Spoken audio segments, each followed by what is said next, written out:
வணக்கம். இந்த வீடியோவில் 4/5/2026 சற்று முன் 5 மாத டிஏ அரியர் தொகை அரசு ஊழியர்களுக்கு அகவிலைப்படி உயர்வு சார்ந்து குட் நியூஸ் குறித்து தகவல்கள் கிடைத்திருக்கின்றன. இது சார்ந்த விவரத்தை பார்ப்போம். அரசு ஊழியர்களுக்கும் ஓய்வூதியர்களுக்கும் ஒரு மகிழ்ச்சியான அறிவிப்பாக 2% அகவிலைப்படி உயர்வுக்கு மாநில அரசு ஒப்புதல் கொடுத்திருக்கிறது. இந்த முடிவின் மூலம் மாநிலத்தில் உள்ள லட்சக்கணக்கான ஊழியர்கள் ஓய்வூதியர்கள் நேரடி பலனை பெற உள்ளார்கள். இந்த உயர்வு காரணமாக தற்போது இயலாத ஊதியக்குழுவின் கீழ் வழங்கப்பட்டு வரும் 58% அகவிலைப்படி 60% உயர்த்தப்பட்டுள்ளது. இந்த புதிய விகிதம் 2026 ஜனவரி 1 முதல் அமலுக்கு வரும் என்று அரசு அதிகாரப்பூர்வமாக அறிவித்திருக்கிறது.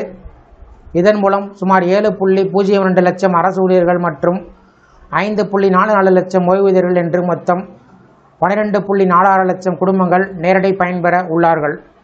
பஞ்சாயத்து சமிதிகள் மற்றும் மாவட்ட பரிசுத்துகளின் ஊழியர்களும் இந்த உயர்வின் கீழ் சேர்க்கப்பட்டார்கள் என்பது குறிப்பிடத்தக்கது.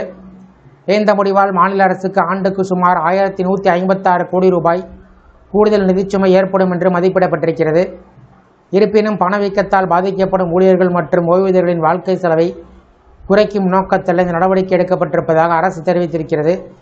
அகவிலைப்படி உயர்வு நடைமுறைப்படுத்தப்படும் விகிதம் அறிவிக்கப்பட்டிருக்கிறது.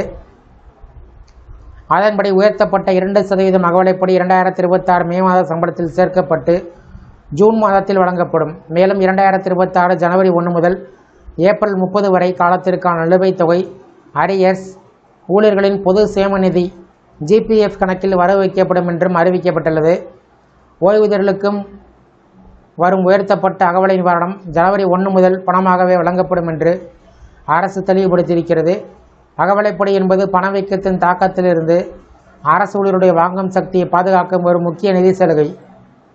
அடிப்படை ஊதியத்தின் ஒரு நிர்ணயிக்கப்பட்ட சதவீதமாக இது வழங்கப்படுவதால் ஊழியர்களின் சம்பள அளவிற்கு ஏற்ப அதனுடைய மதிப்பு மாறுபடும்.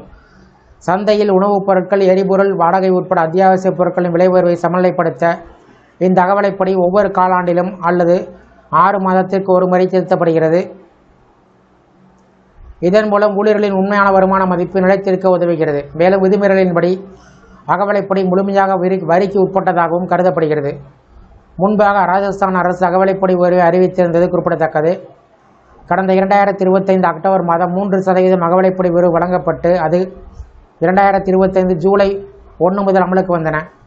அதனைத் தொடர்ந்து தற்போது மேலும் 2% உயர்வு அறிவிக்கப்பட்டிருக்கிறது. இதன் மூலம் அரசு ஊழியர்களின் நிதி நிலைமை சற்றே மேம்படும் என்று எதிர்பார்க்கப்படுகிறது. தொடர்ச்சியாக வழங்கப்படும் இந்த உயர்வுகள் பணவீக்க அழுத்தத்தை குறைத்து அரசு ஊழியருடைய வாழ்க்கை தரத்தை நிலைநிறுத்தும் ஒரு முக்கிய முயற்சியாக பார்க்கப்படுகிறது.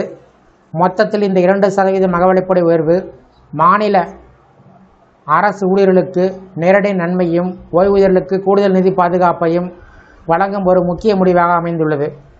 இந்த வீடியோ குறித்த உங்களுடைய கருத்துக்களை கமெண்ட் செக்ஷனில் கமெண்ட் பண்ணுங்கள். இந்த வீடியோ பிடிச்சிருந்தா வீடியோக்கு ஒரு லைக் பண்ணுங்கள். இந்த வீடியோவை உங்களுடைய நண்பர்கள் உறவினர்கள் இருக்கும் ஷேர் பண்ணுங்கள். மற்றும் ஒரு பயனுள்ள வீடியோவில் சந்திப்போம். நன்றி.